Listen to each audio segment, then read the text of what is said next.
do you write the equation for a polynomial graph?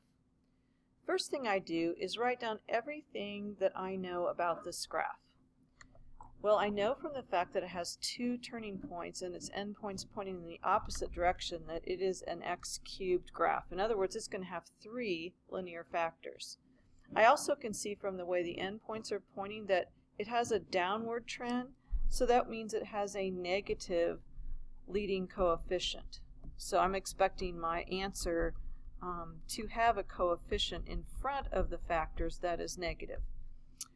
I can also see that we have a y-intercept right here at 0, 54, and we have two x-intercepts at -3, 0 and at 2, 0, which means that we're going to have two factors, but one is repeated.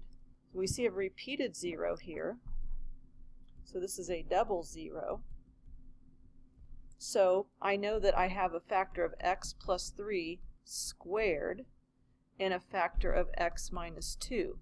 And there's going to be some coefficient here, but I don't know what it is.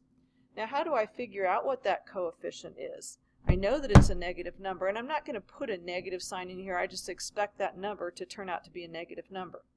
Well, I do have a point on the graph that I know. I know that the y-intercept is 54. So that means when x equals 0, y equals 54. So I'm going to substitute that point in, and then I can figure out what a is. So making y 54, f of x and y of course are the same thing. I have a times 0 plus 3 squared times 0 minus 2. So that means 54 is equal to a times 9 times -2, or 54 is equal to a times -18. So if I just divide 54 by -18, I find a. Turns out a is -3. So my equation is f of x equals -3 times x plus 3 squared times x minus 2. This fits all the criteria. It's a cubic graph because if I multiply this out, this has an x squared and an x times, so that'd be an x cubed. It has a negative leading coefficient.